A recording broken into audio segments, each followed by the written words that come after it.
Okay, welcome back. Hello again. It is I, Agent Ultra, and here we are on this stream ready to hack some Haskell. Our project we're working on right now is an Asteroids clone. We're doing some game dev in Haskell here. So if this is your first time tuning in, this is what the project looks like so far. I'm in my project directory, and I'm gonna execute Asteroids. And here's our game. So we got a little ship, flies around. We have asteroids here. We don't collide with them yet, but we're going to add that soon. We can shoot the asteroids, make them blow up, and get a score. You can see the score on the top left. We shoot up the big asteroid. It turns into four smaller ones. That's sort of spread out. We can blow those up for another score as well. Bang. So that's what we got so far. This week, we're probably going to continue on spawning in random asteroids from the edges of our playing field. And, yeah.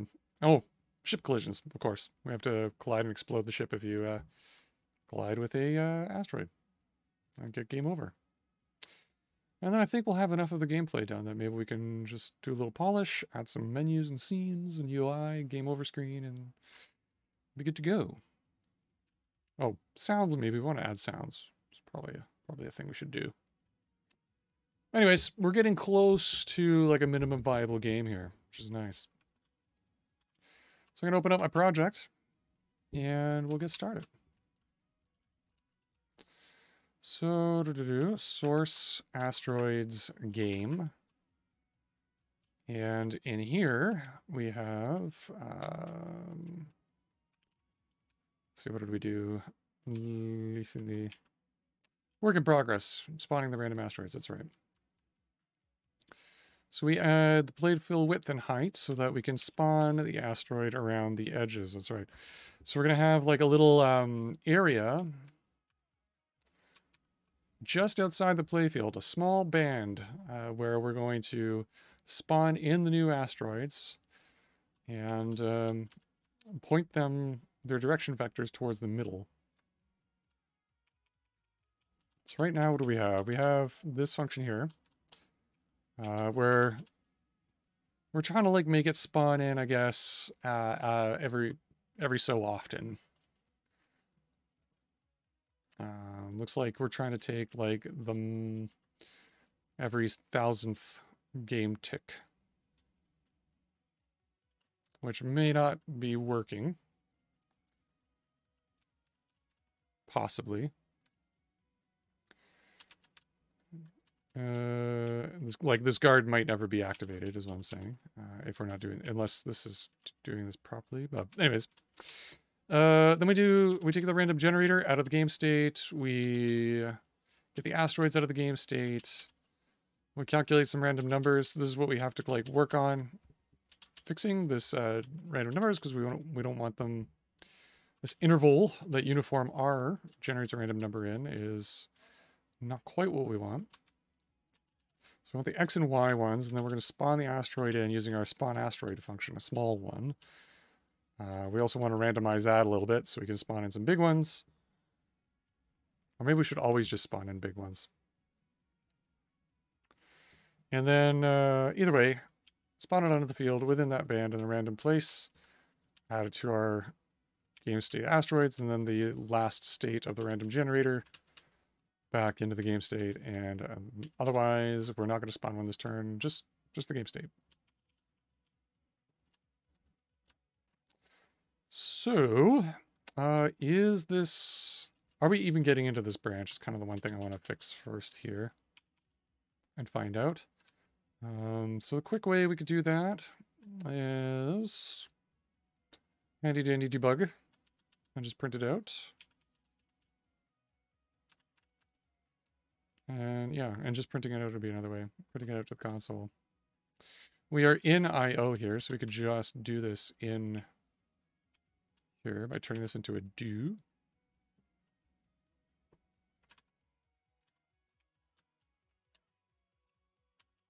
Oh, it's a read-only buffer for some reason, because the way I opened it. All right.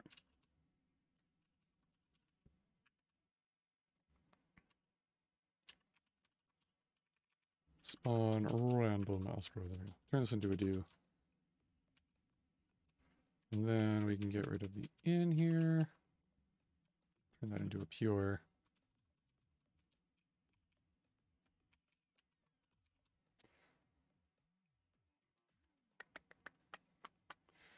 Just wants us to transform this statement here. No, error. What's this?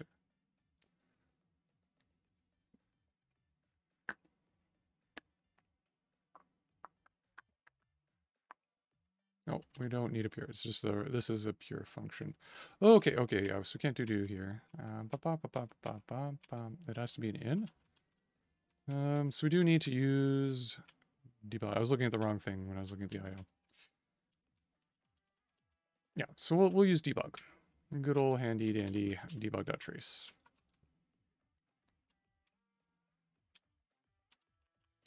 Import qualified data dot or debug.trace as debug. And we'll do debug.trace here.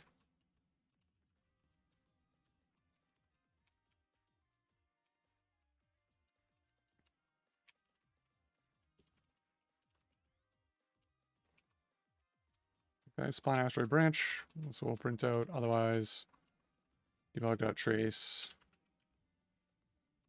No asteroid branch.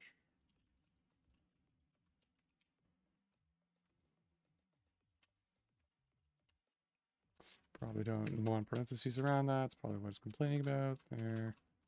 Yeah, and that's that.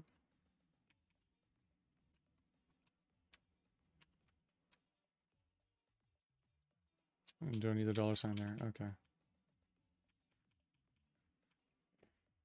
This one here.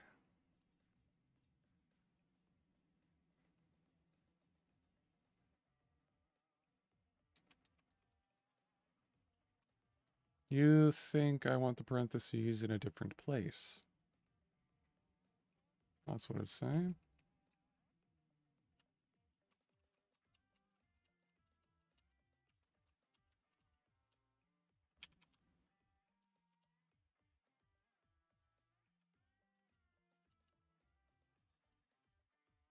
Okay, and this is a defaulting constraints warning.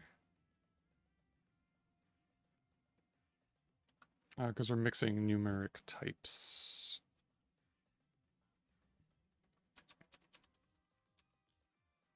We could, I thought truncate would fix that.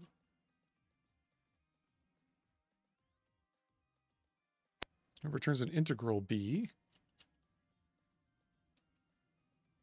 Mod as all integrals. That should be an integral. Now we're comparing to an integral.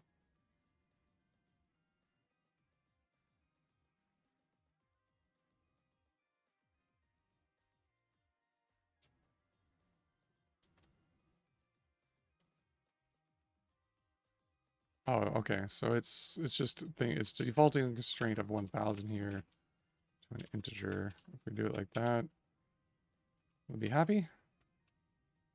Now that you know what the type is. Okay. All right, so let's get building. Where's what's going on here? Oh, I activated a hotkey on my handy dandy pen application. I didn't mean to do that. Pow. Okay, all right. Build fast file watch.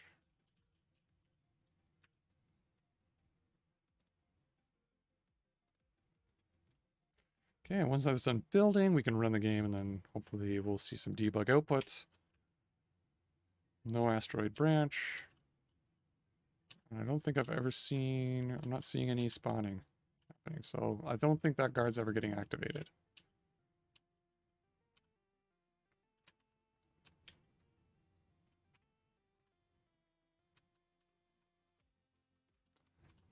Okay, so this isn't quite right what we want here.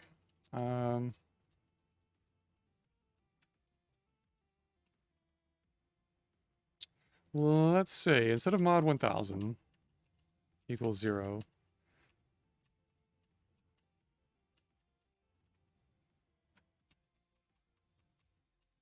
let's just say when this is greater than 10,000.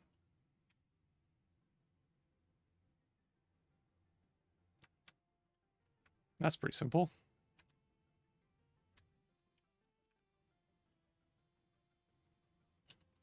And then eventually this should flip over. Unless we're not increasing that like I think I am.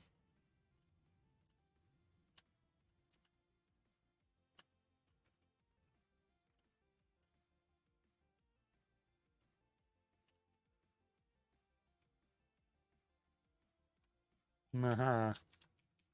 That's probably what it's got to be, right?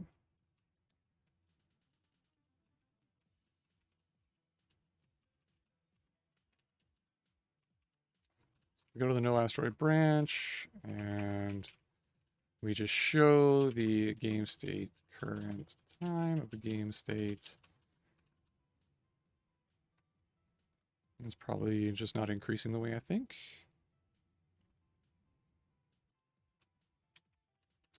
Oh, we got to put something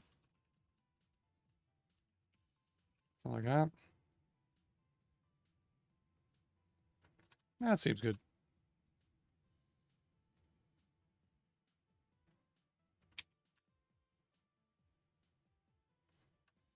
Okay. Let's go. Oh, okay, it's just slower than I thought it was. Okay, so let's make it a little bit, not 10,000 maybe.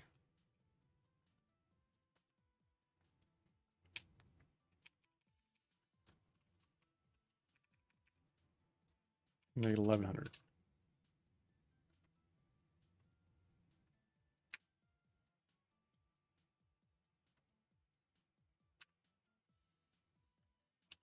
Okay, now we're spawning some asteroids here. And the game frame rate is dying. Randomly, too.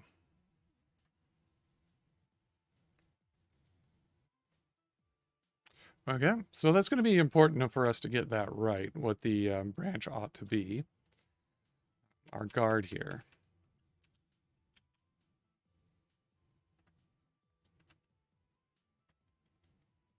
We could also randomly spawn in ones.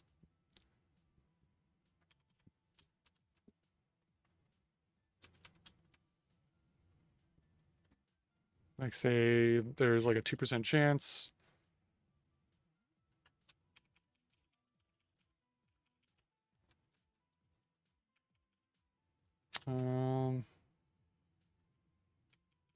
Yeah, something like that.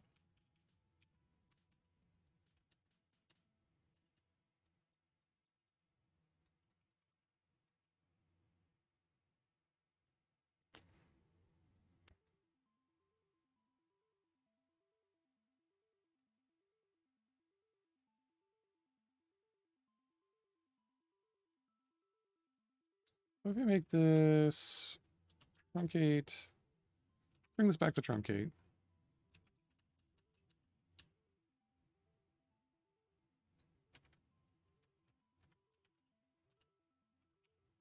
Make it a smaller number, like 20. That should happen more frequently.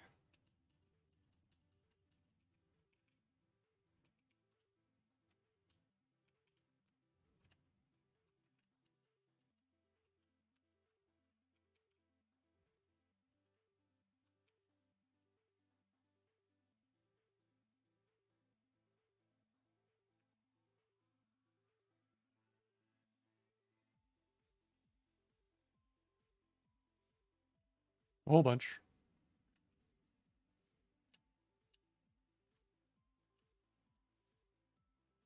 Oh.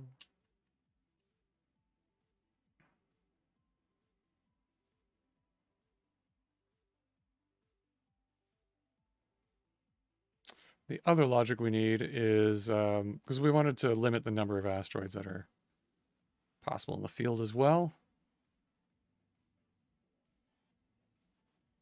So, gotta fix that. Okay, at least we kind of know it somewhat works.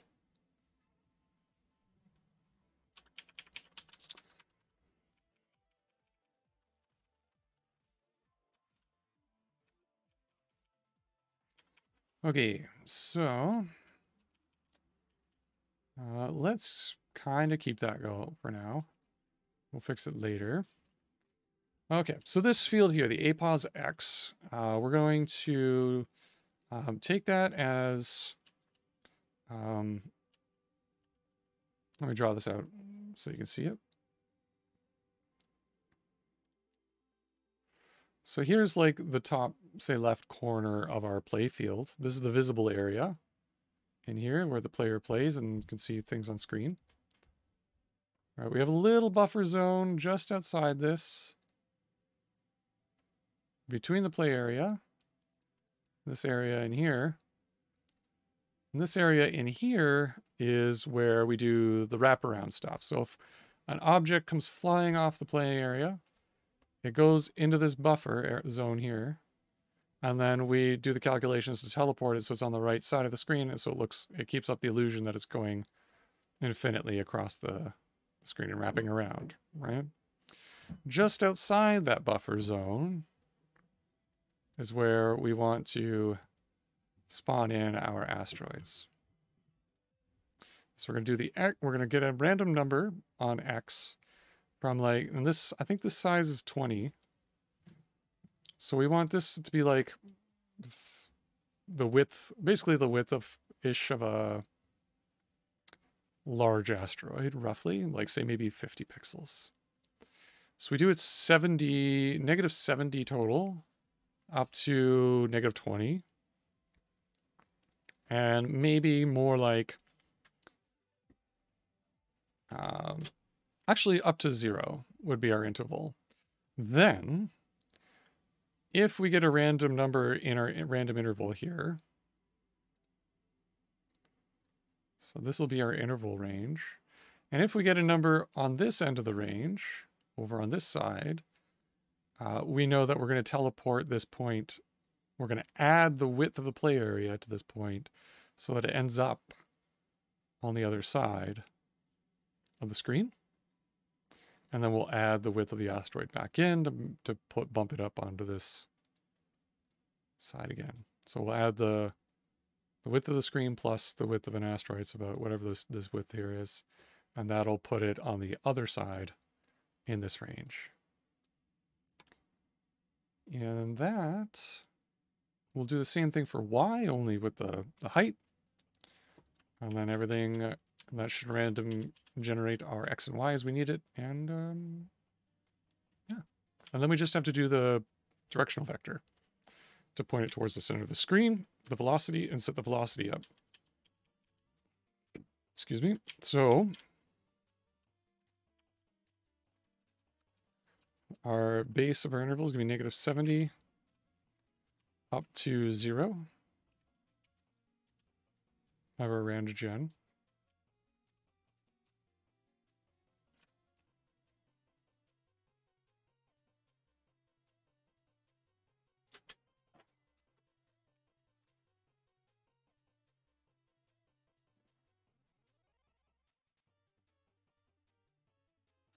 Something's wrong with this.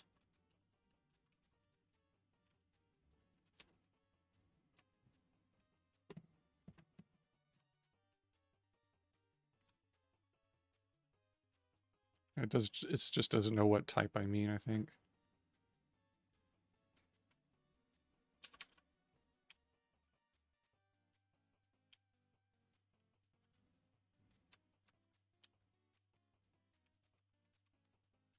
Right.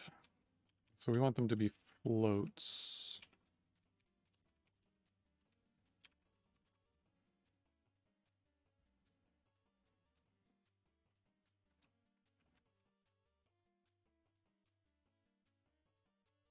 Oh, we don't want them to floats. We want them to be integers, ints.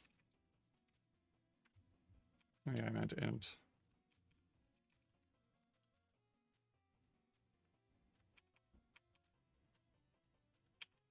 Okay, then I don't need that. Fix that. There. Except Emacs did not do what I thought it would do. There we go. Okay. And then y will be the same thing. Our base will be like -70 up to 0.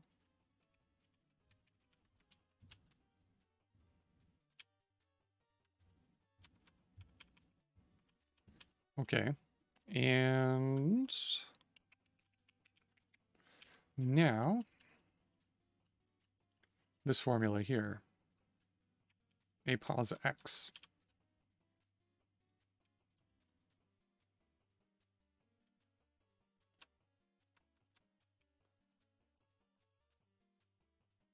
We'll replace that with like a little function.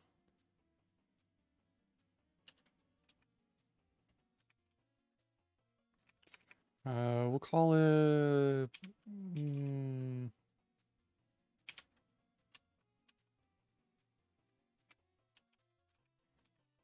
wrap width. Wrap screen width. Yeah, something like that. Wrap screen width a pos x. And the same thing for y. Wrap screen height. So a pos y. We'll take out that mod.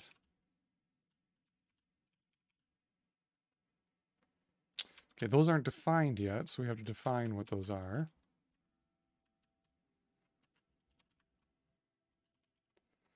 So our wrap screen width takes a int and returns an int.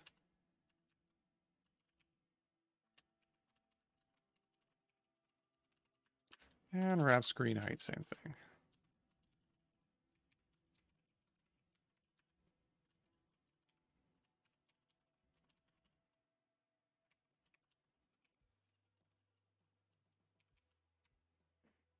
And as long as the types line up, we should be able to implement this, I think. Yeah. Okay, so let's go with wrap screen width. We'll just call it x, the x position. And now, what do we need to do? We needed to check if we have two cases where x is greater than negative 20. Otherwise,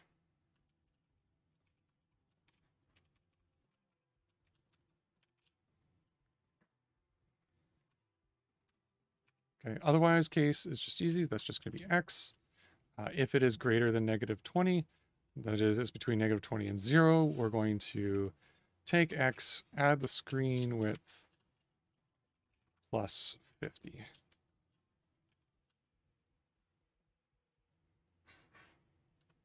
Oh, we call it playfield width.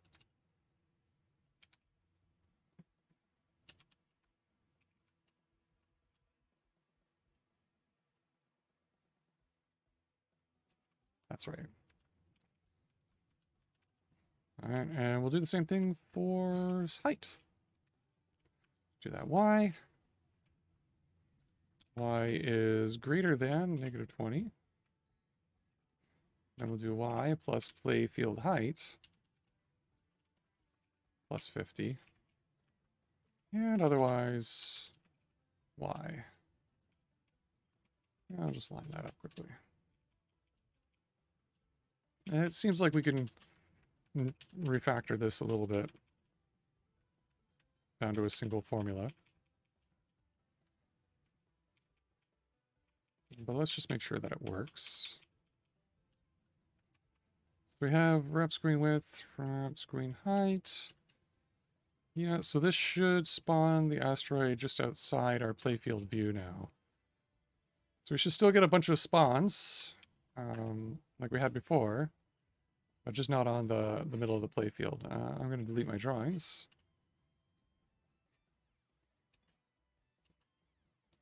The direction vectors won't be all quite right.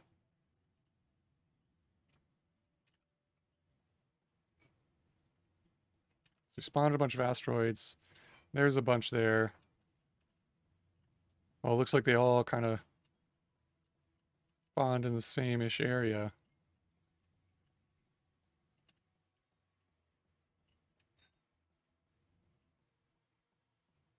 Hmm. That's not quite right. Why would it be doing that?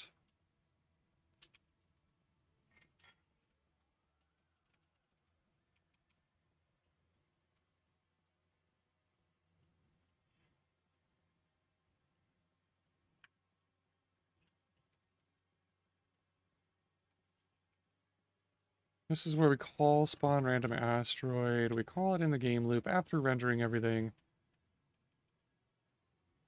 So it won't get rendered to the next frame. It doesn't matter, it's off screen.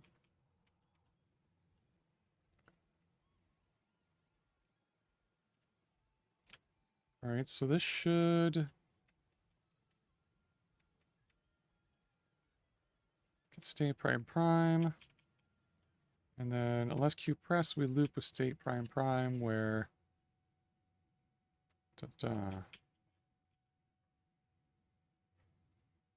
so state prime prime should have the next state of the random generator in it.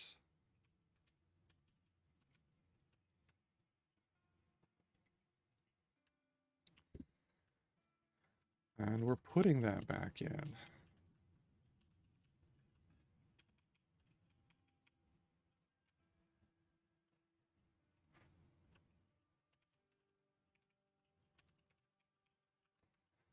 All right, let's see. Random gen prime.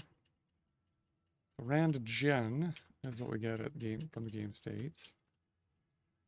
And then we return rand gen prime. That's the next state of the random generator, which we use for the next line. Now we're doing this with like non-monadic code. Monadic code could clean this up. That's fine. We can figure that out later if we want to. So then randgen prime goes in as the argument to uniform R here. We get randgen prime prime. That looks good. And then we return game state with randgen prime prime. Right. So the distribution of randomness, I expect it to be a little bit different. Even if we spawned them all fairly close together.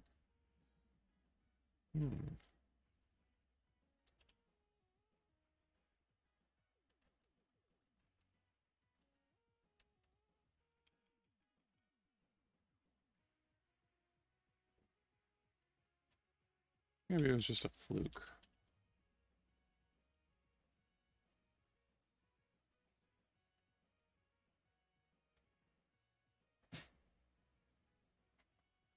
Well, we're hard-coding the seed right now, so it should repeat that exact same time. Let's add that to our handy-dandy debugging when we spawn the asteroid. Let's see what the numbers are.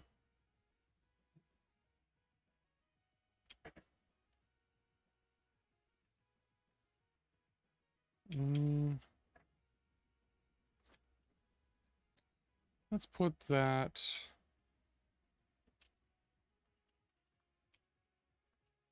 as here.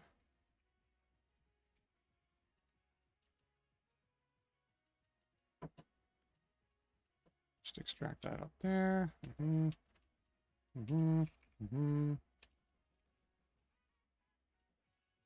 Get this whole thing here.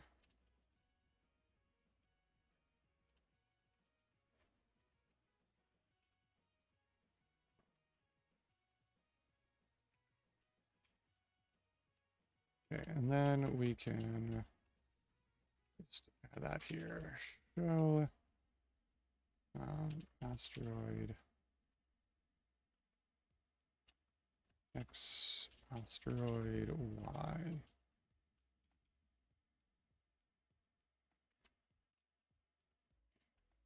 Okay.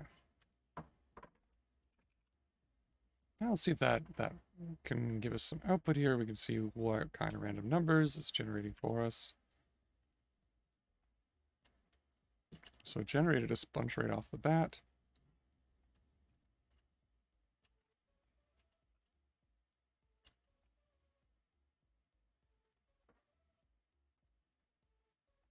I'll try and see if I can catch it.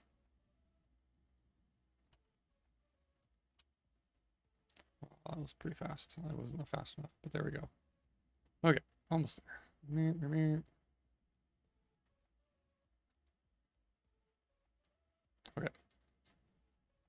So it's giving us like negative 63 at 645, 846, negative 58. Okay. Those looked okay.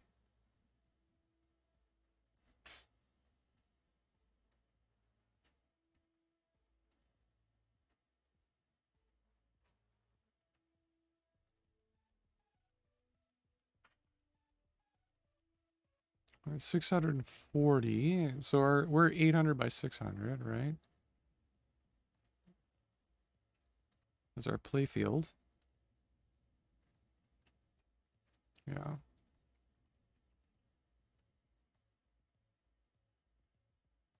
So 640 would be within our range, right? We wanted something between 620 and 680 or 670. So that would be fine, yeah.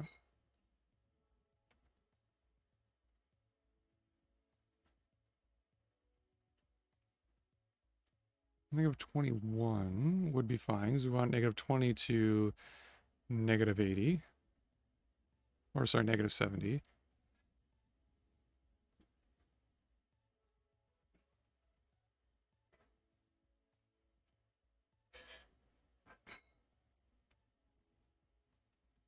This covers the corners, which might be why it's kind of doing that thing. Looks like.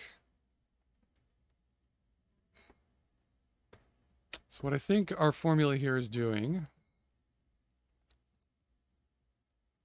right? This is the top left corner of our playfield, as before. This is kind of like our exclusion zone where we do like the wrapping for objects coming off of the thing. That's fine. But what we're missing here, so we're getting values in this box here between, at least on the x-axis, right?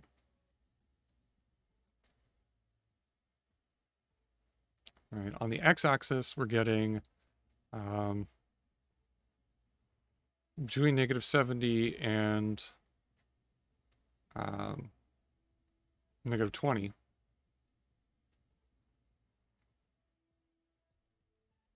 Right. It would be okay to have a value of 130, as long as the y value is cool. All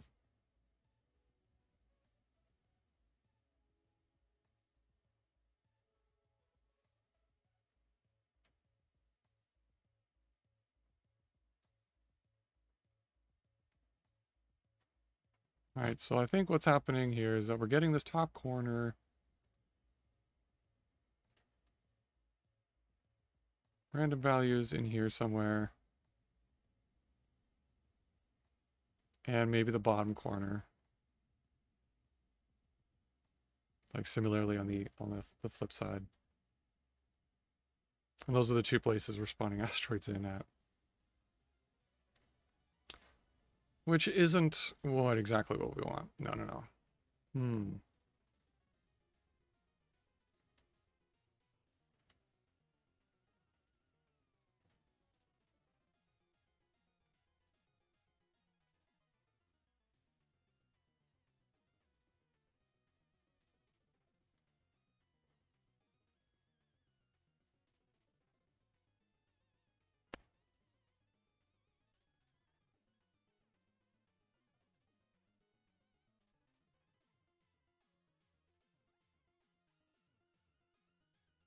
How do I do this now?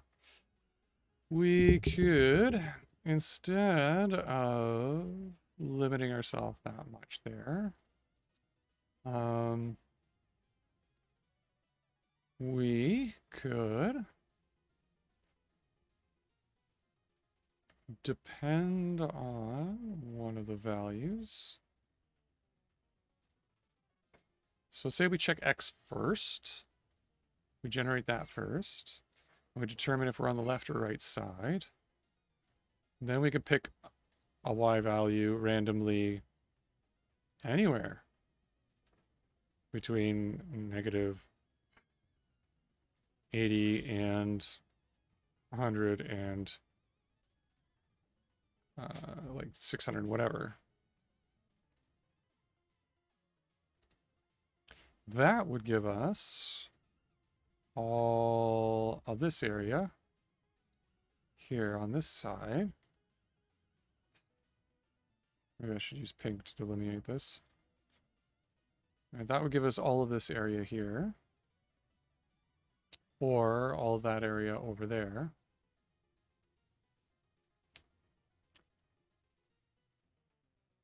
All right, but we still don't have the top or bottom areas.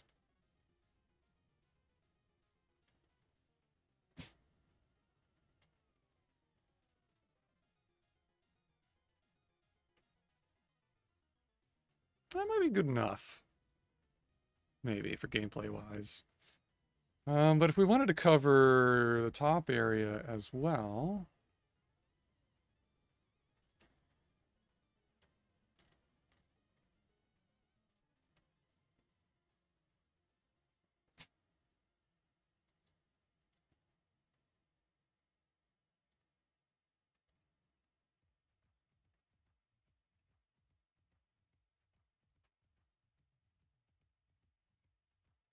we could generate those separately, like we did for the last procedure. Well, then it's a matter of picking which zone we want to... which of these areas we want to pick.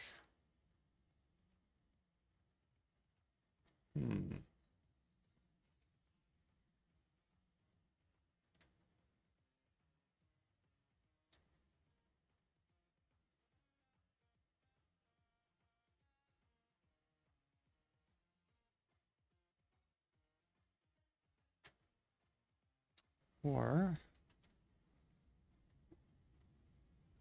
can we pick a random X in this interval, like this whole thing?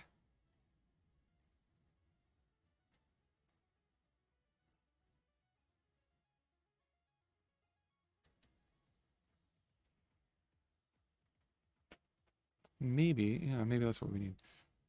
Our interval is negative 80, or negative 70, sorry, to 870.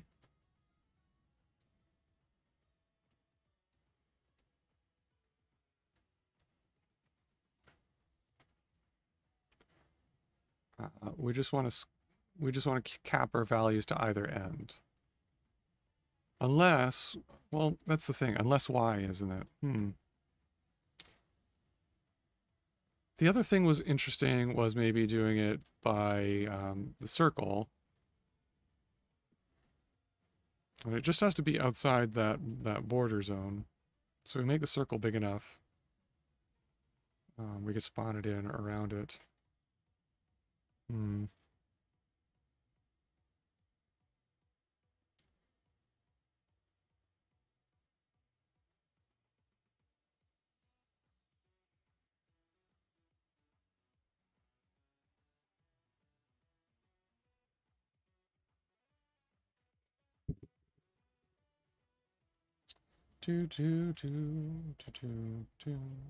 Okay.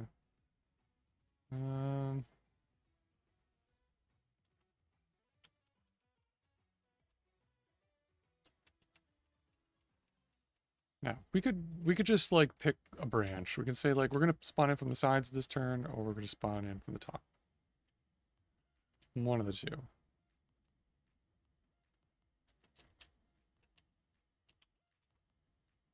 That'll simplify our calculation because we already kind of know how we could do one or the other.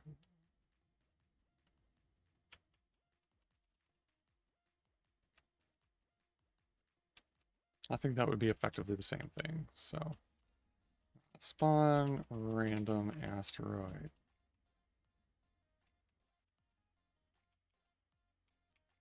How can we do that? Well, we would have to come up with a way to choose one or the other. So like 1 or 0. 0 or 1. 0 we're going to spawn in from the sides. 1 we're going to spawn in from the tops.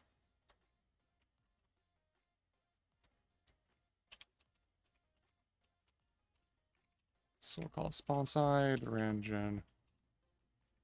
This is where this kind of code is going to get a little messy without having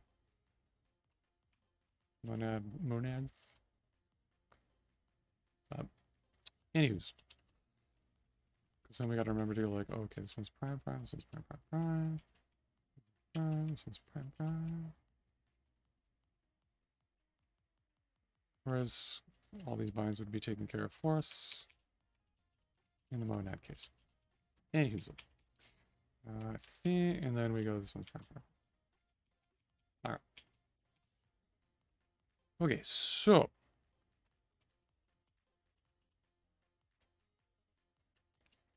in this case, we choose a uniform R between 0 and 1. Hopefully that's inclusive.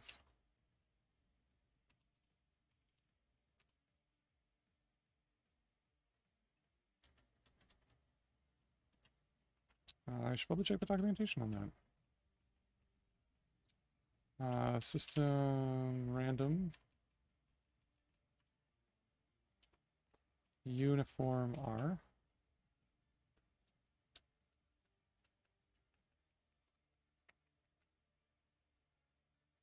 Inclusive in the lower and upper. Okay, so we'll include 1 in there. So 0 and 1.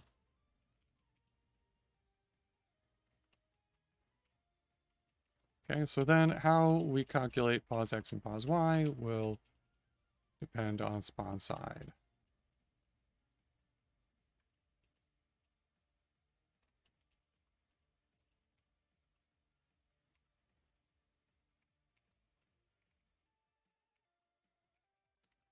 It's 0.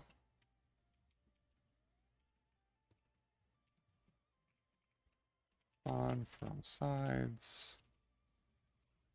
Spawn from top.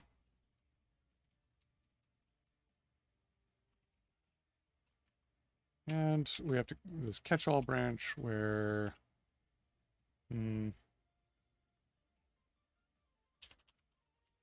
not possible. Not super great, but there you go.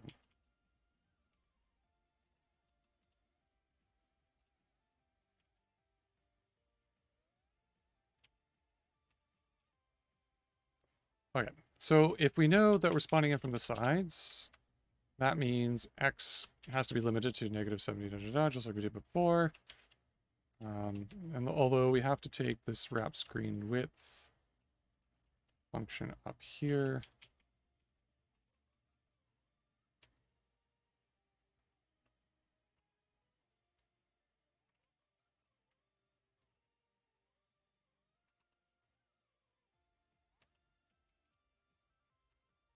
Can we do that here? No, I can't.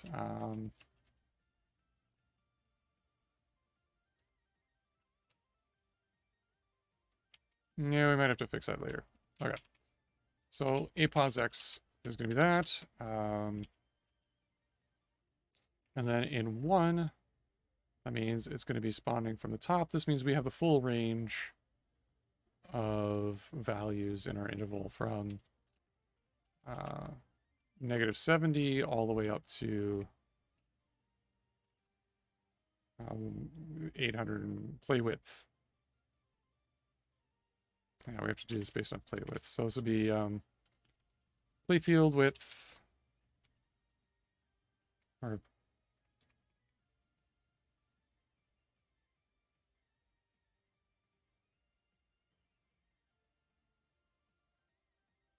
yes, so we're just going to make it -70 here. That's fine. It's fine. It's fine.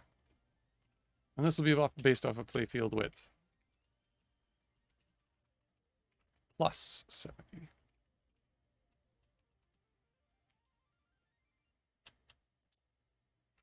Randgen prime.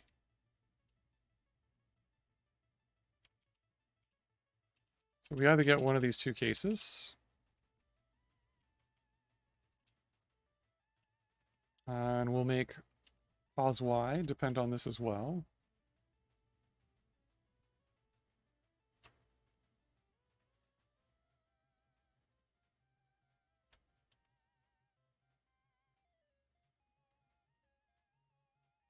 Mm-hmm.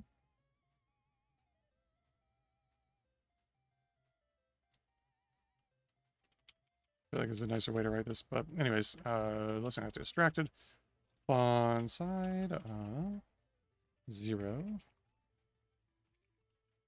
or 1.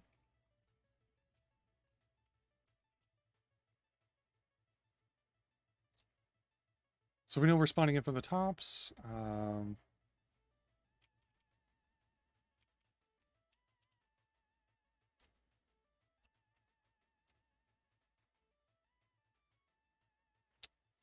In the case of Y, if we're spawning from the sides, then we know that we have the full range, but if we're spawning in from the top, we don't.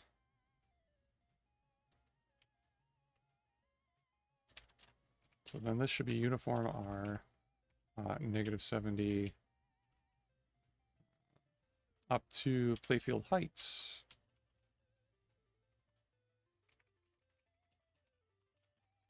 Plus 70. Randgen prime.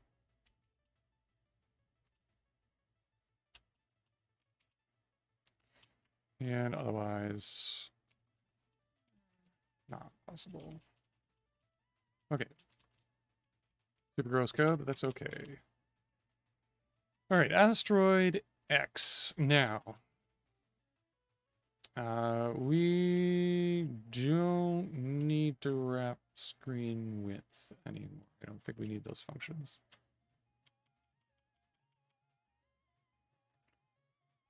All right. So X is going to be always within the area we want it to cover, depending on the different cases. So I think we can get rid of those. This could go back to just being from integral. Actually, let's just get rid of this crap. This. That.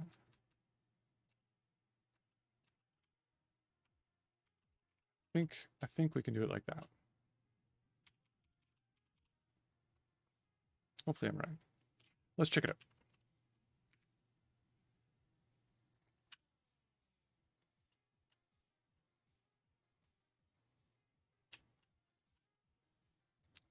Yeah, I don't know if you saw it, but we got a bunch of asteroids in different positions outside of just the diagonals boxes that we had before. They should all be within our specified range.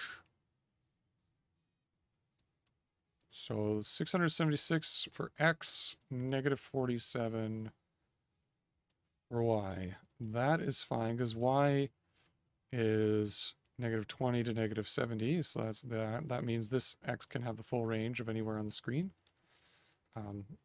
Widthwise. So that's cool. Okay.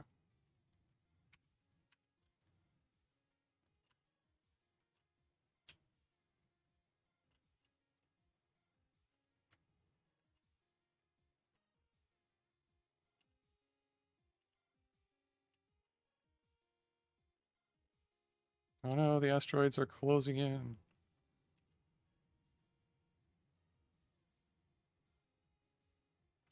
Okay. So we got a bunch of random asteroids all over the place. Very cool. They all spawn off screen. And there comes another wave of them. So now we just have to get them, when they spawn in, we have to fix the vector so they point inward. So that all those ones on the bottom left and on the right side of the screen will also move towards the middle. And and then we got to figure out what we're going to do with this guard. Like, when are we going to spawn in a random asteroid? So let's do the vector part first. That's this value here. We have it hard-coded at 1.2, 1.2. We need something else. So the formula for this is going to be taking the vector from the point that we spawn the asteroid in at, and the center, the point at the center of the screen. That'll give us a vector. And we're going to turn that into the basis vector by dividing it by the magnitude of that vector, which is like super much of stuff like this. So this is like the notation for getting that vector. A and B will be our terminating point. All right.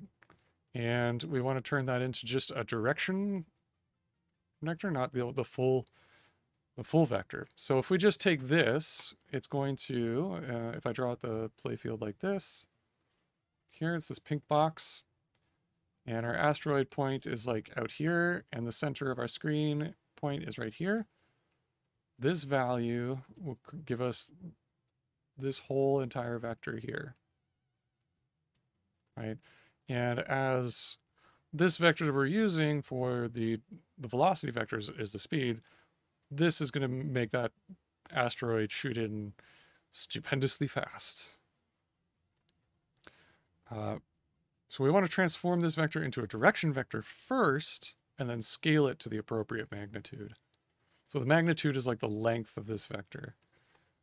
So in order to get the just the direction, we're going to enhance our formula by dividing it over the magnitude of A, B. I think that's the formula. I think I remember that. Right? I'll have to double check that, but I'm pretty sure that's right. So this will give us the direction. So this will be a vector scaled like down to just like within 1. And then we can multiply that by a scalar value to increase its magnitude to the appropriate amount so that we can shoot it at the right speed.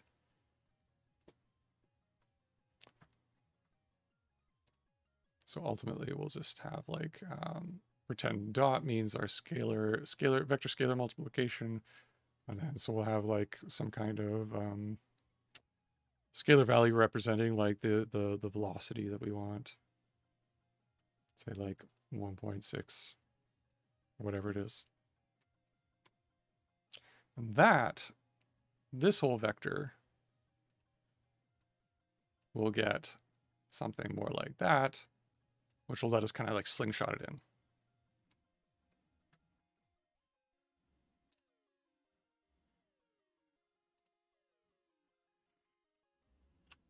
Okay. That's good. Did I wrote length.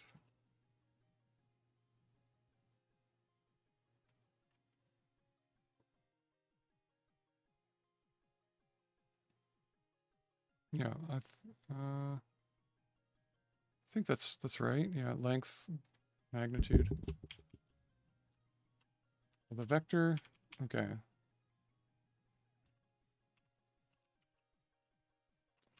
So let's go back to our code. Okay, so our asteroid V will be a V2. of asteroid X and asteroid Y.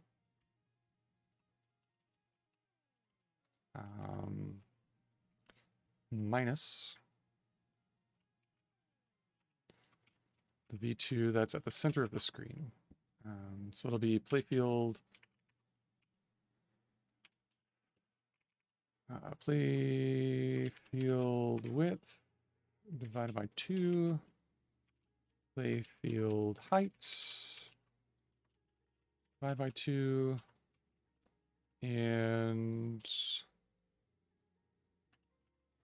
divide that by the length of this vector. So we're going to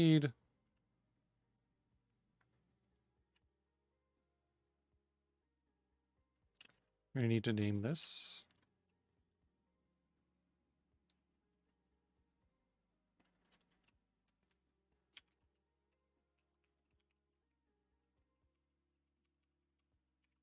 Call it asteroid V.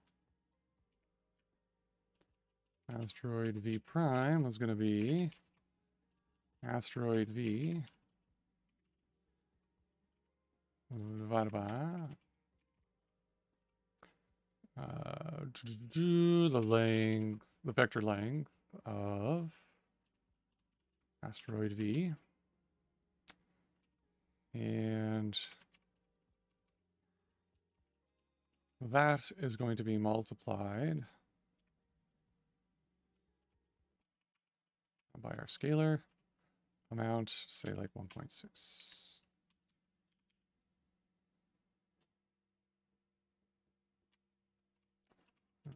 More like this. This is probably more like this.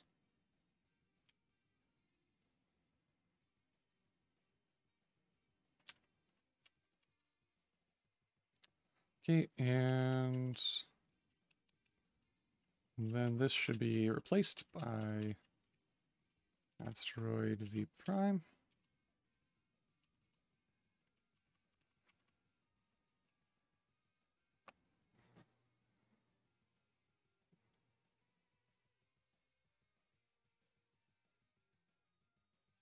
Well, this V2, we expected a V2 float.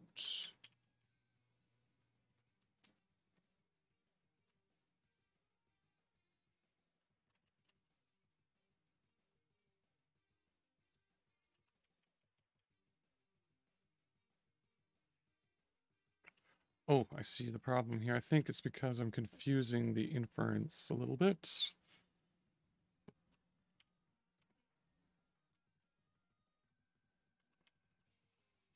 Let's see if we can set this to be float.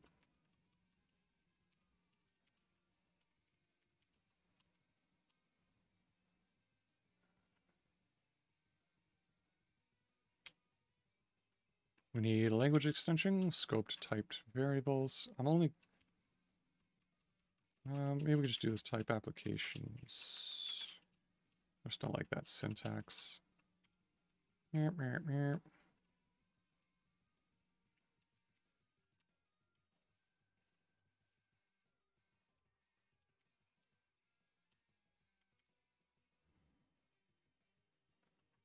Okay.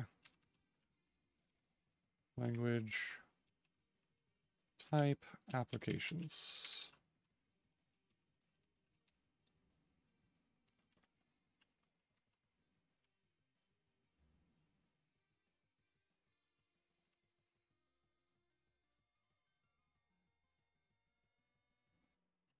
Oh, we want the second argument to be that, so we'll just do the pattern match on the first argument.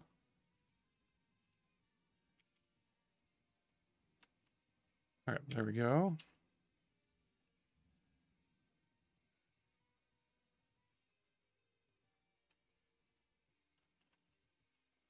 Right. Those are fractionals. We want them to be something else. We want them to convert them to floats.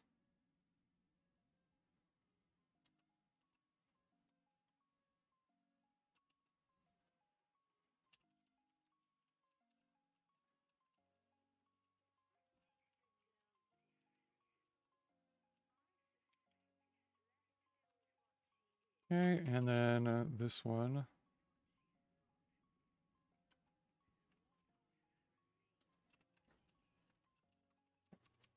I'll do from integral here as well.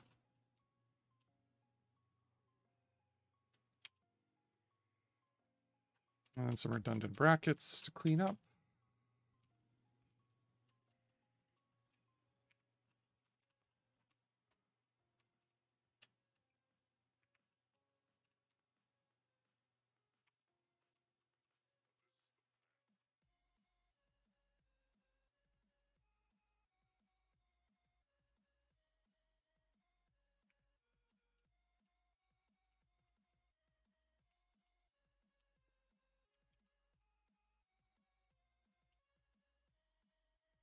Okay.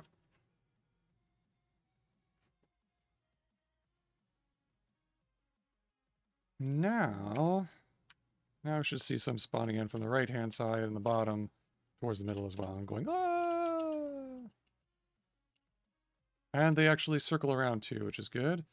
So our scaling factor still is pretty high for the magnitude, but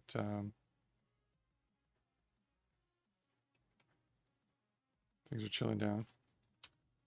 So 1.6 is probably too much. Let's go like 0.4.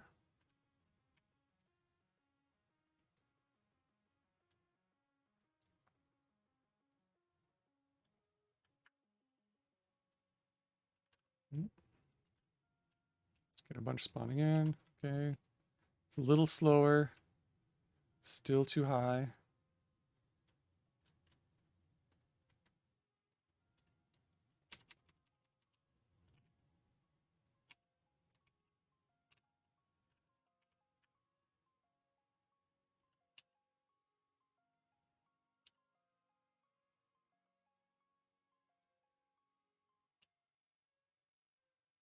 Okay, we're getting super slow down, but not surprising there.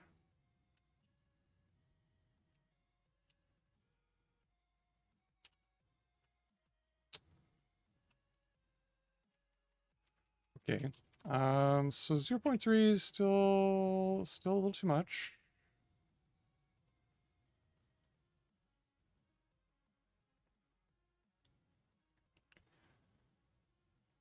Hmm.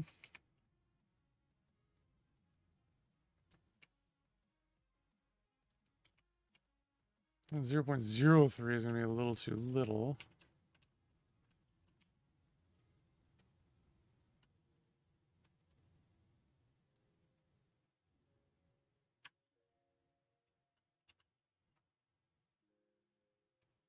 There we go. We see some coming in from there.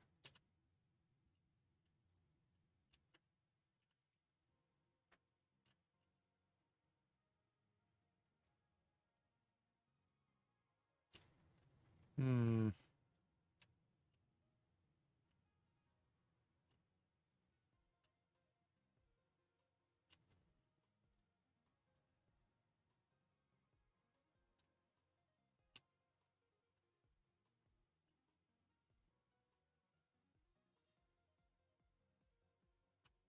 Hmm. Mm-hmm.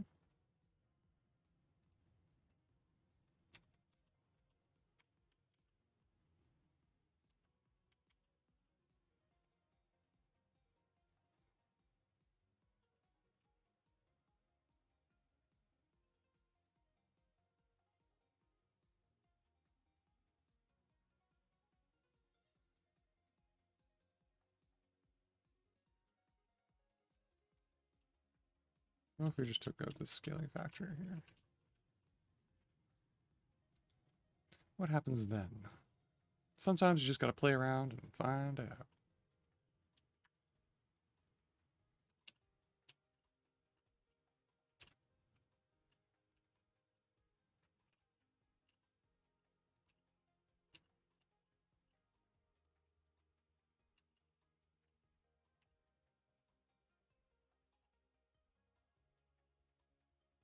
Yeah, it's too much. So we do got to scale the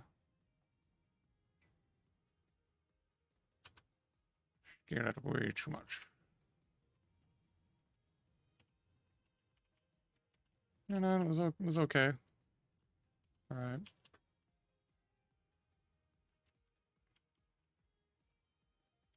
Okay. Another little thing we can do here is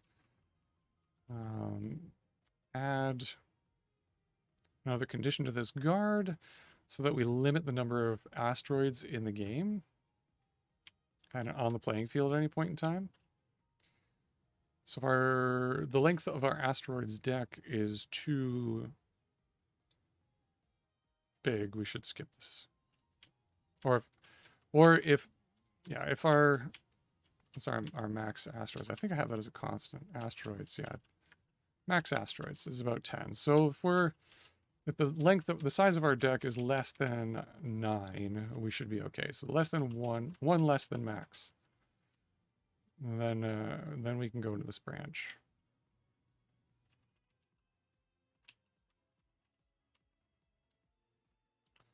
So let's put a hole there for that. And then we'll do and. Okay, so this hole needs to be our game state, asteroids, game state.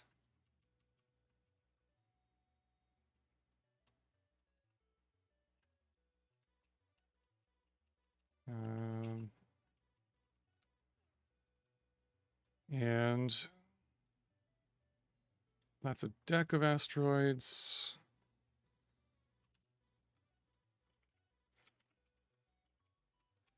This has to be the length.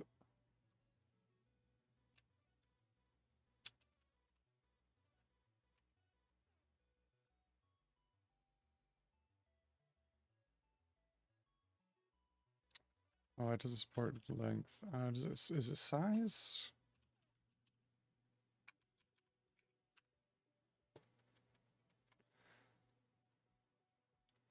Yeah, it should be length to int, yeah.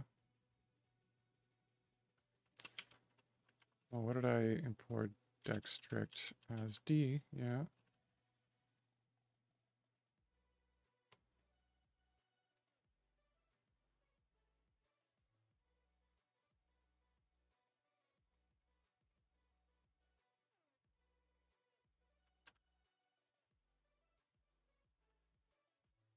Oh, this is a different library. Maybe I had the wrong library. No. Deck dot strict.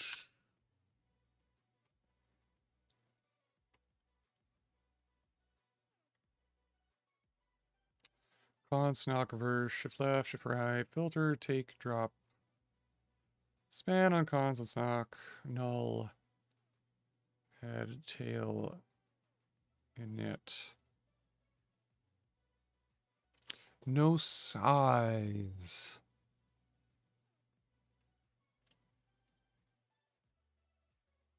I'm liking this data structure not as much for our purposes. Might want to take it out.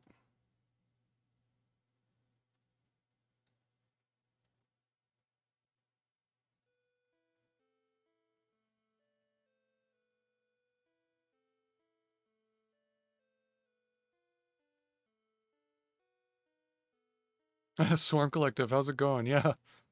The Starship Troopers of Asteroids, for sure. A swarm of asteroids comes in towards you.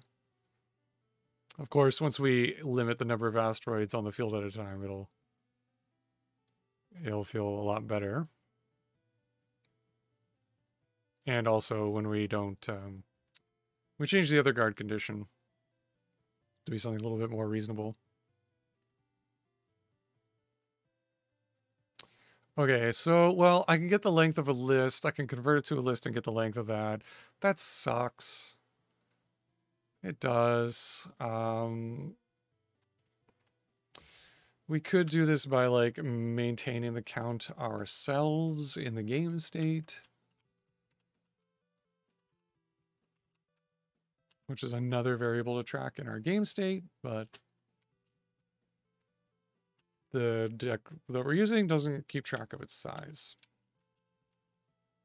And doesn't give us a length function, which would probably like walk the structure anyway, unless they're doing the same thing inside the library. So, meh. Let's not worry about the performance too much.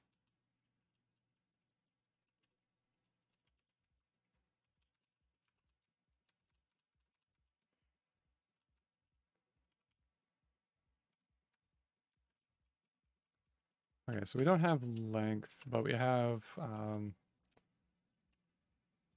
extension xt to list.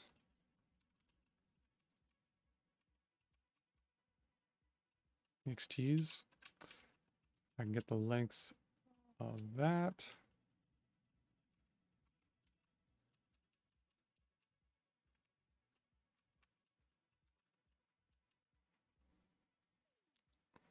Now we can do our comparison. This has to be less than max asteroids.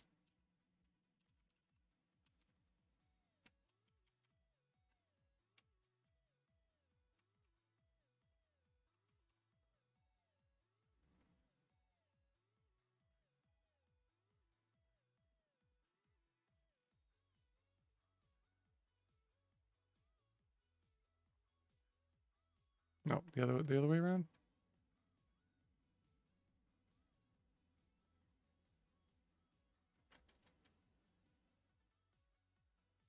Max asteroids is greater than the length. Yes, that should be fine.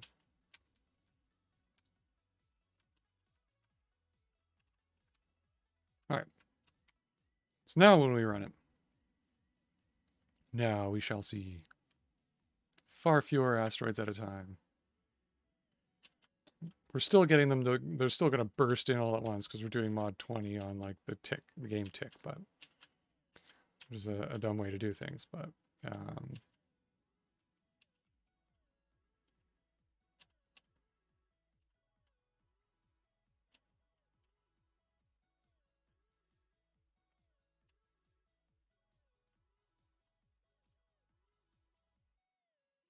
well, we should have spawned in a bunch.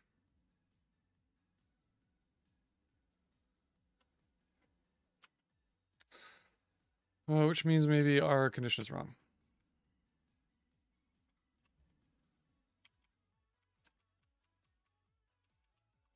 Flip that around.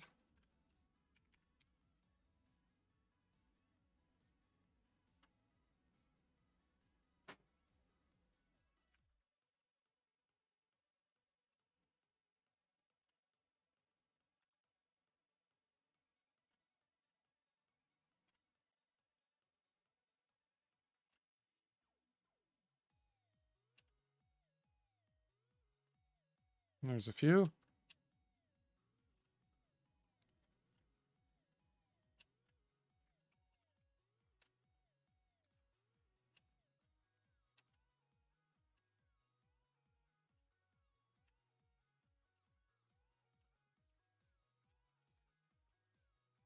There's a few more. Now,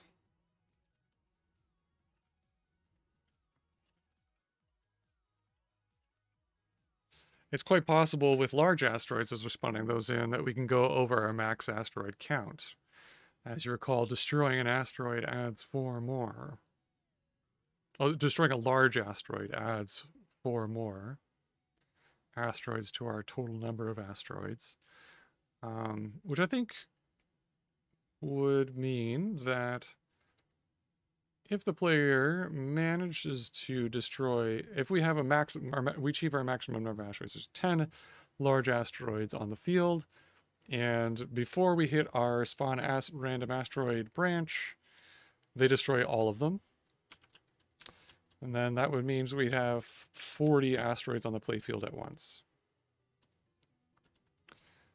So we'll skip this branch until that max asteroids comes down again. And I think that also means that we can never have more than 40 technically at a time, even though our constant says no more than 10. So max asteroids is more like a guard on how many we're going to spawn in.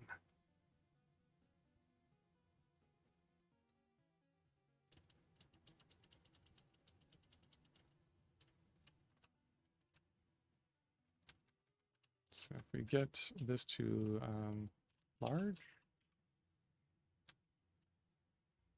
or it's not large, I called it, what is it?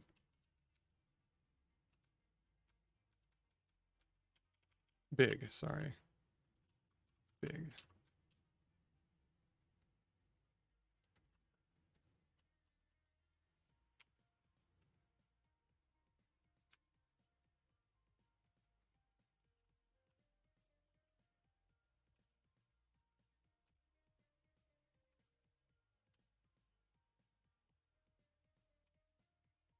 Yeah, I think that's a suitable thing to do. And that'll make things pretty challenging as well.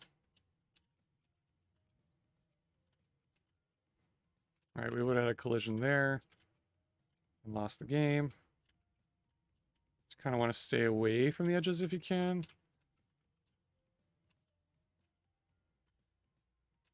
Right, whoa. I'm not getting a huge distribution of sides versus tops, it looks like. Let me spawn things in.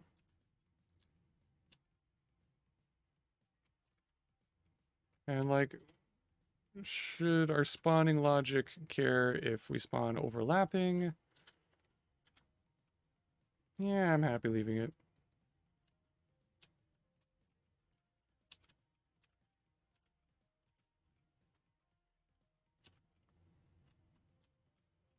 That's all right. Let's take the debug code out.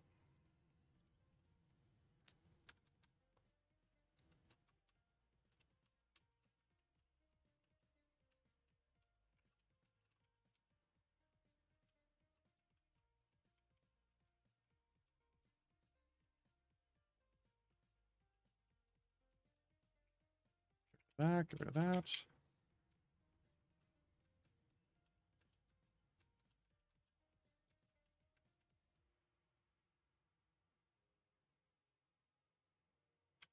But it might appear like we're not getting a good distribution because we're spawning in so many at once, and there's only like 2 cases, so it probably looks like, oh, I'm getting all from the sides. Why? So I think if we spread out the spawning, the other condition on our guard a little bit, so that it spreads out the time at which we choose to spawn a asteroid, then it'll appear a little bit more less noticeable.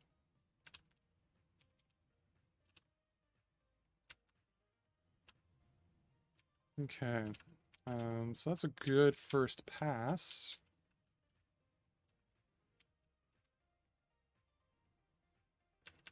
Well, we get rid of that import. We don't need that.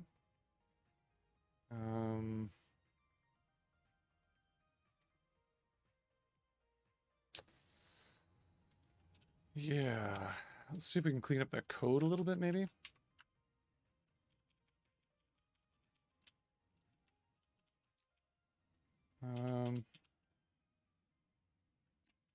So I think the case thing, I think I was thinking of using assignment guards.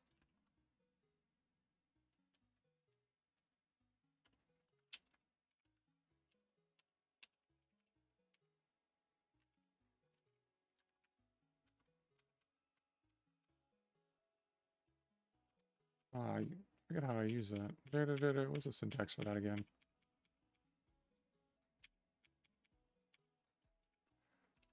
When I use it somewhere down here, I do, yeah, like that. Let's be a little consistent in our style there. We should be able to do that, yeah.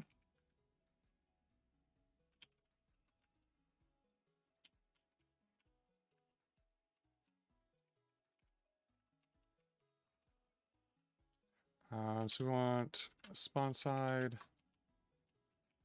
0. Spawn side equals 1.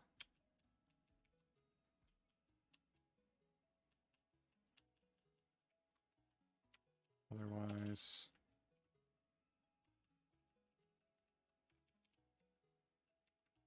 equals error. That's a small little change, not too bad.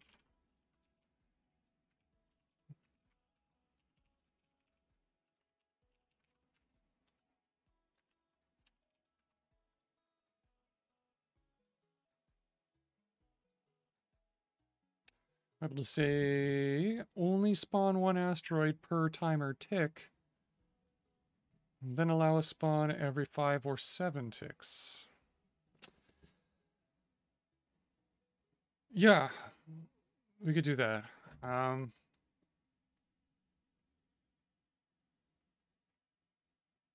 Yeah, it's spawning whenever the tick is a multiple of 20.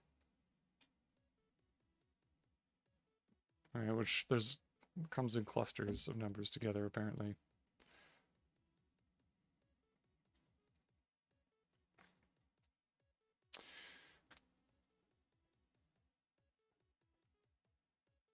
So it's like every time we go, like modulus is like a clock, so every time we go around and hit 20, hour 20 again, we spawn another one. We can probably make it more like when we hit this condition, we can also have another randoms check and say like 2% of the time do it. I pick a number between 0 and 100, and if it's like less than 2, or 2 or less, then cool. That sort of thing. And that way, like, that'll even lower down our distribution even more, which I think would be nicer. And then that gives us a variable to kind of like increase the pressure as the game goes on, to increase the chances on this clock. Every time we hit the clock, increase our chance of spotting an asteroid. And that'll mean like it'll just happen more and more frequently, even if you're keeping up with destroying them. So like that might induce a little bit of anxiety, but it's kind of the name of the game, right? It's not infinite asteroid busters. It's how far can you get before you can't go anymore?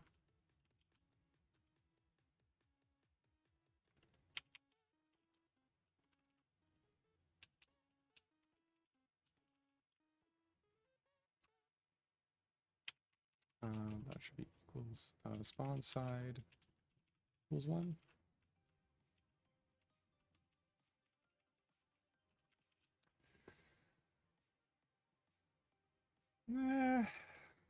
It's okay. It's a little nicer.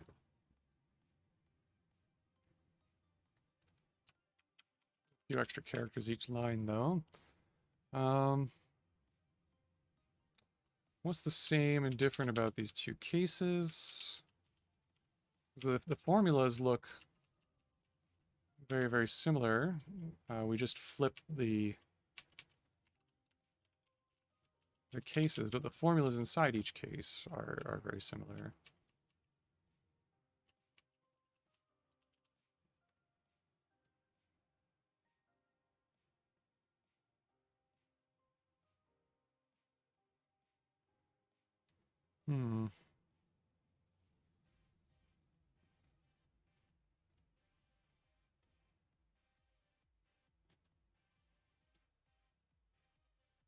I'm not sure it's going to be worth compressing that.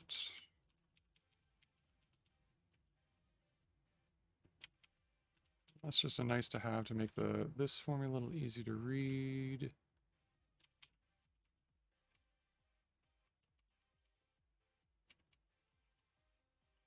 So we use asteroid X and asteroid Y again here.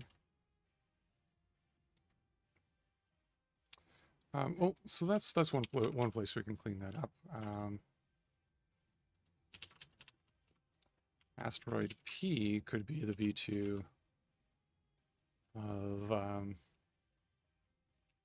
from integral a pos x and from integral a pos y. And then we can replace this here. And down here.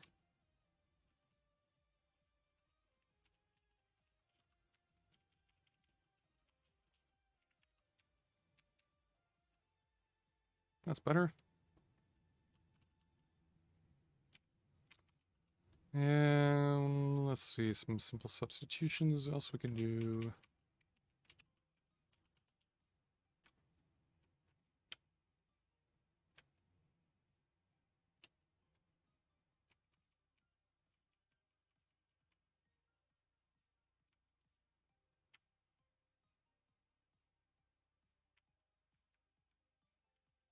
No, that's pretty good.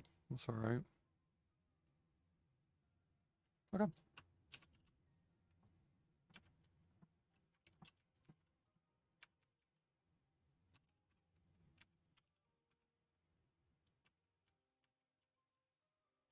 Okay, okay. Not bad, not bad.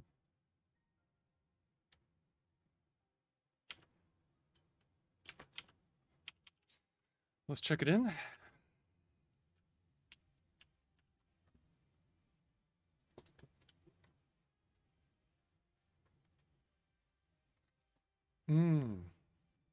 True, true.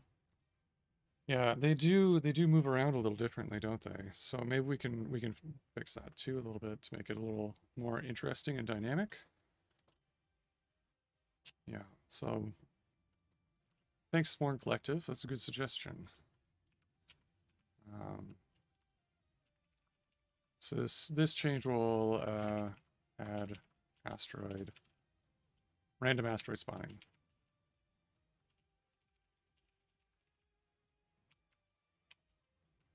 We still have to fix some things about it, but there we go. There's the basics of it. So this is only going to spawn in big asteroids around the edges. So in order to get the small asteroids, when we spawn those by blowing up big asteroids. And we might initialize the game with some small asteroids. So let's go to the spawn asteroid function.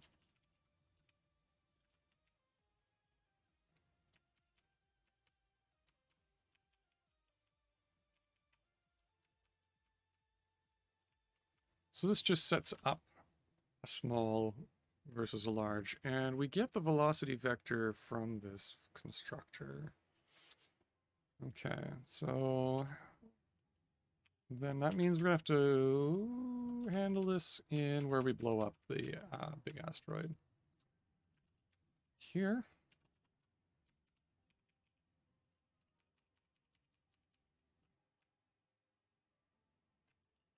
So we kind of hard-coded these vectors,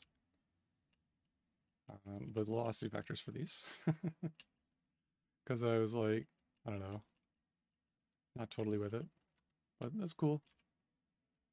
So we could take these hard-coded vectors and just kind of multiply them with a scalar to increase their magnitude, which will give them more of a speed.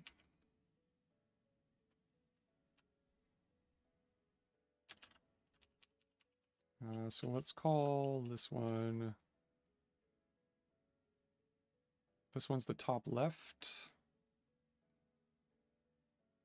Yeah. Top left V.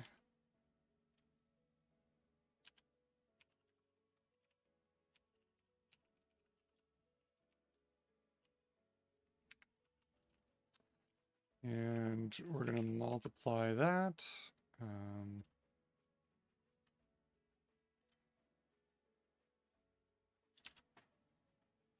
do 1.0. Let's do like 1.05. 4, like a little bit extra. And I'll make that in.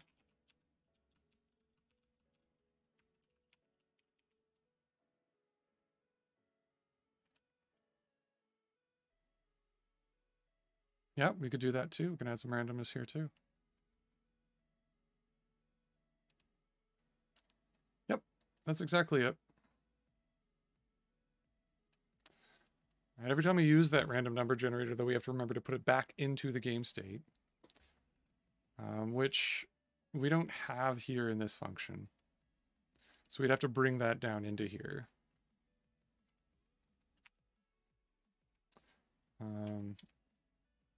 However, this is like where we spawn new ones. So we can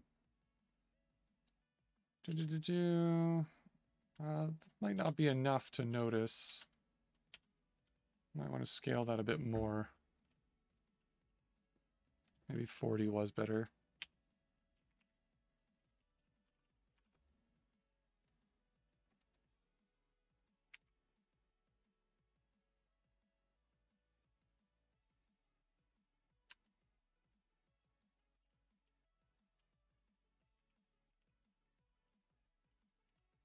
Yeah, now it's moving a little faster. It's going to move it. We can even scale a little more.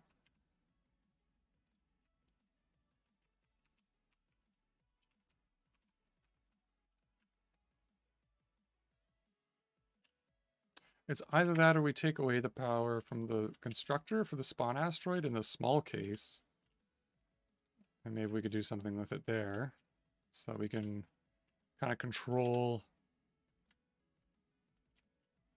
See, I want all 4 of these, though, to have like kind of the same velocity as they're exploding apart. But I know what you mean by the a little bit of randomness. So we could move some randomness in there, but basically we'd have to move the game state down and do it in the game state. And right now, that because we have all this annoying... Oh, are we not even using this language parameter? Let's remove it.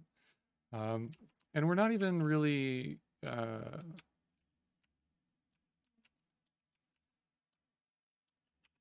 Yeah, well, the more places we pull randomness down, the more annoying the code's going to get to use, like in this spawn random asteroid function. It would be nice. It would really clean this up, I think, if we had we actually had like proper monad here. That might actually be, this might actually be a sign that that's a refactoring worth doing at this point. Because each time we bind random gen, we have to like remember to put the next state of the random generator back into the state. Whereas if we had our own monad, that has like an action in that monad defined, it could do that for us and kind of hide this messiness. And then it would not be, it would be a lot nicer to write that function if you wanted to do some more randomness in more places, because then you won't have all this extra duplication of random gens all over the place. So that's one area if we wanted to do that, where I would probably start looking at doing a refactoring there first. Yeah.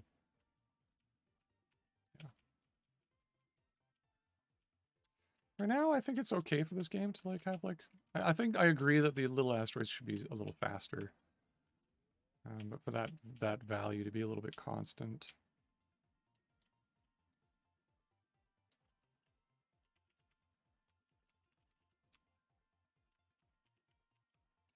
Either that or like have a randomly generated sort of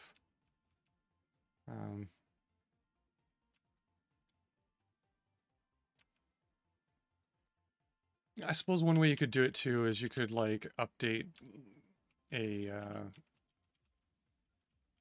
like in a variable in the game state that like says like, okay, use the next time you spawn, next time you blow up a big asteroid, use this scaling factor on the small asteroid spawns.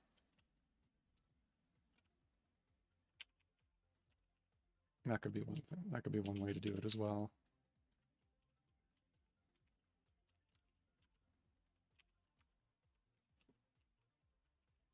So this one is the bottom right.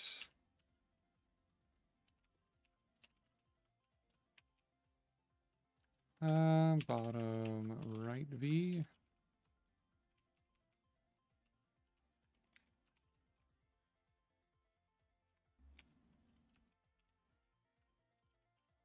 So we want them to all be like this scale. This is a constant, right? We could turn it into a variable. That's all I'm saying there. And then we could probably keep the randomness at a higher level and just pull that as down as a parameter here.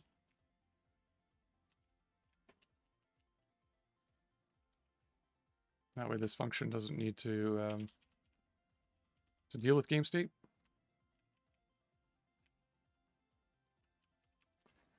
So let's, maybe we could do that in the next pass here. I'm going to finish this up here.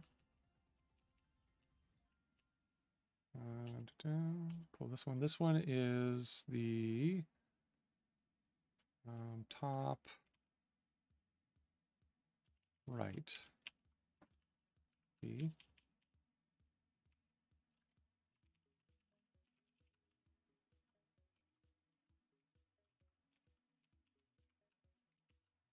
That might actually work really nice. Yeah, I think that's going to be a good one. Once again, Swarm Collective coming out there with the killer suggestions. And that makes this one the bottom left.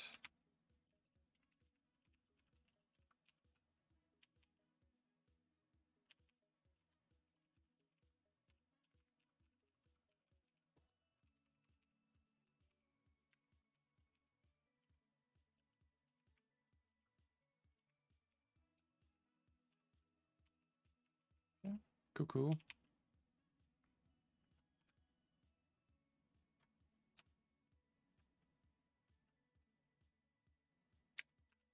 So now when we blow them up, it should pop a little more.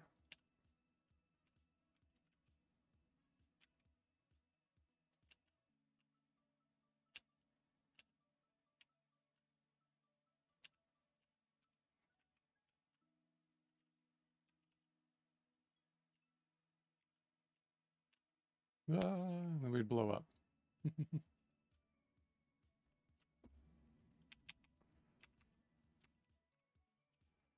Okay. Well, let's commit that. When this change is applied, we will increase the velocity scale for small asteroids. Well, we'll update the spawned asteroids.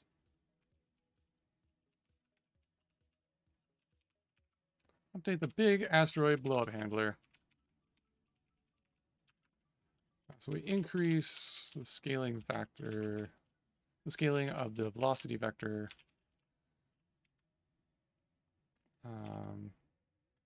of the spawned small asteroids. Blah, blah, blah, blah.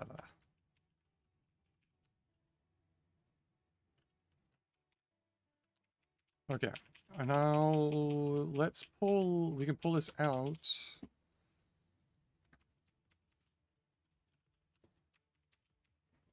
Right?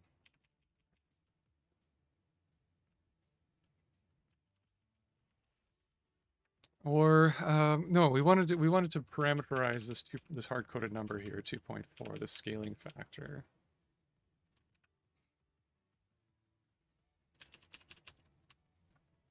And it's a float.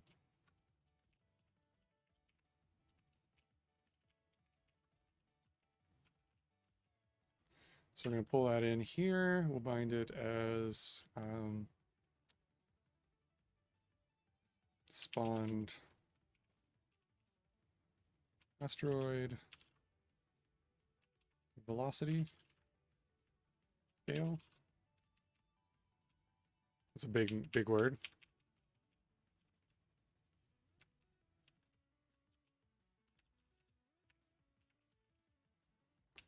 spawn asteroid velocity scale.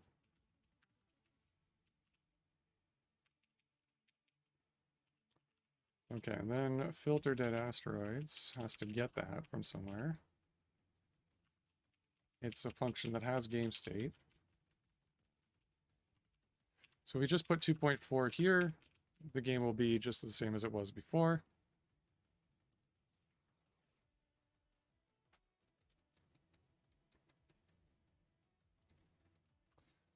But since we're up in game state now, we can now randomize. We can pull out a random number here.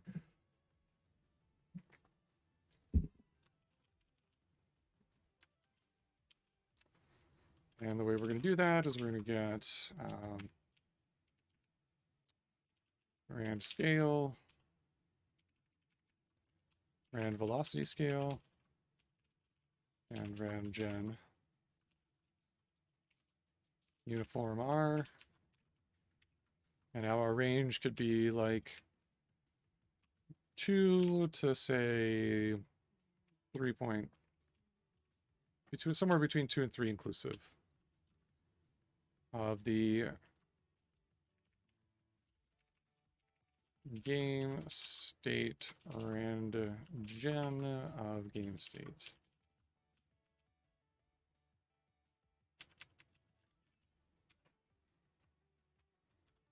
No, it doesn't like that. Oh, because we need in.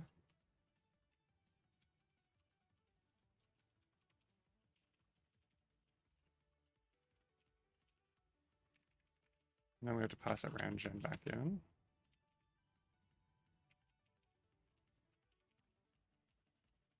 Did I not type that in properly?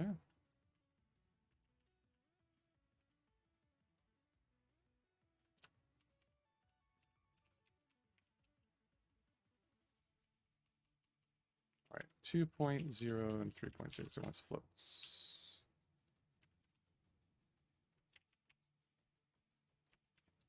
It's okay. So we're going to pass it in here. Rand velocity scale.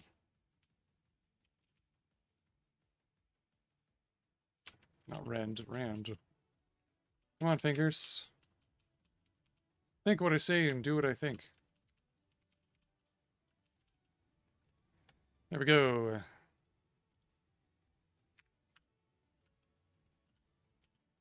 So every time we blow one up, it'll be a slightly different velocity scale. We'll wait for some big ones to spawn in. There we go.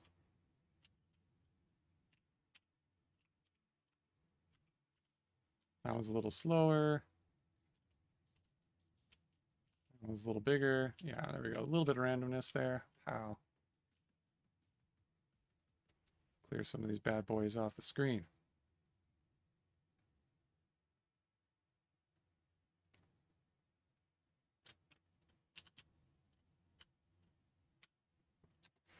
Okie dokie, cool, cool. Let's commit it. So when applied, this change will add a slightly random scale to spawn to small asteroid spawns.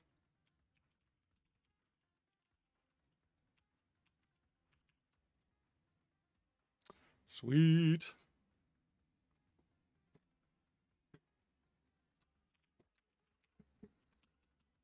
Okay.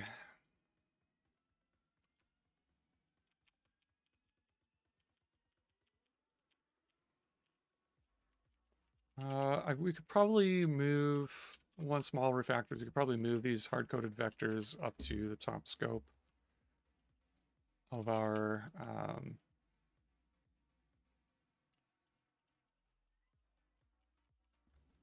function, because they're of our module.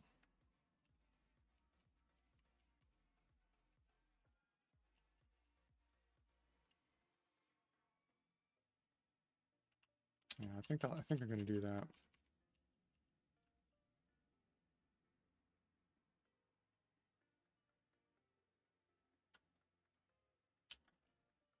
So that'll be top left V. And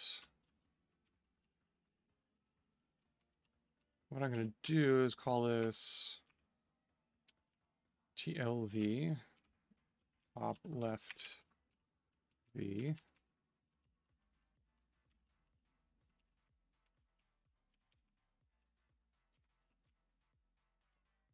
I'm going to find a better place to put it, but I'm going to stick it there for now. BRV.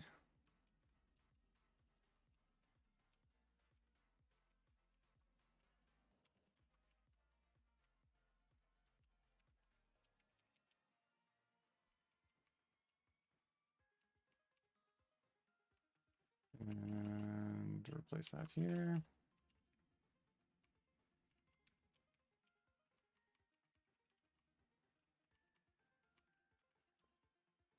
TRV. Oops.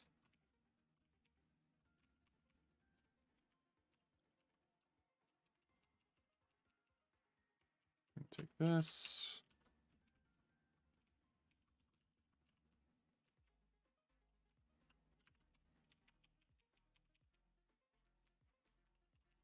Now let's change this.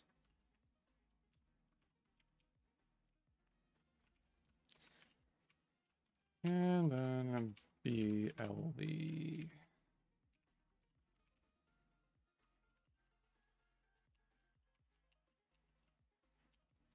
Bottom left.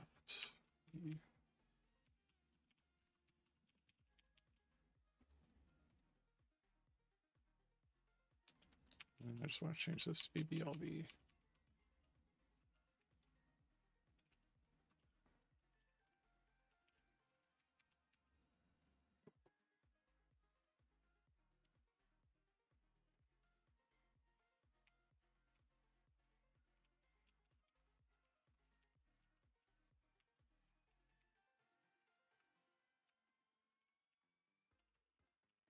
Give it some types.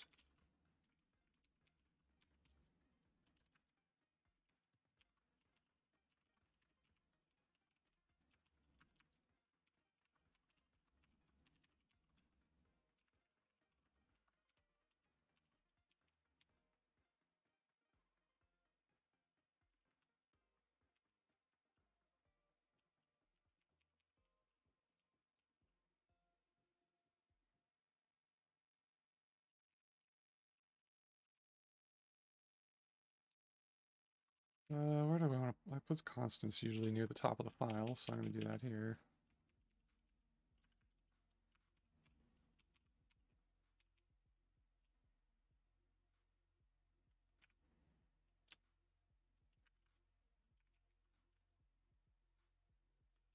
Back to the help.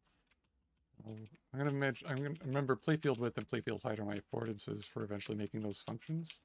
So we can like scale the playfield size if we wanted to. So I'm going to put the constants here with delta. Just a small refactor, nothing huge.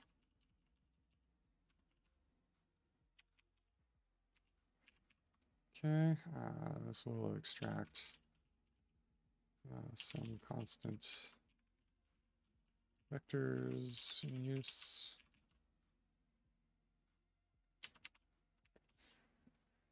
Cool. Let's see, what time do we got now? We are at the end of our stream for this week, friends. Okay, so I'm going to push up this code.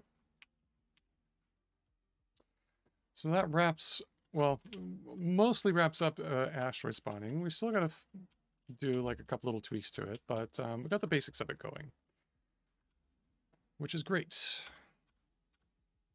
If this is your first time tuning in to this stream, the code for everything you've seen tonight is on my GitHub. I'm Agent Ultra. This is my GitHub, and this is Asteroids. So if you want to check it out, there you go. And give us a follow, of course, if you want to see more streams. Sometimes I do surprise streams. You can follow here on Twitch, and you'll get. And if you have the subscriptions and the notifications turned on and all that stuff, you'll get notified of that. If you're watching on YouTube because you're in a different time zone or because you like to take your time with the streams, that's cool too. You know what to do there, of course. So, yeah, thanks for tuning in again. It's been a great week, and see you next week. I usually do these streams once a week on Tuesday evenings, about 10 after 8 in the evening in the Eastern Standard Time Zone, Eastern Daylight Time Zone, whatever one it happens to be.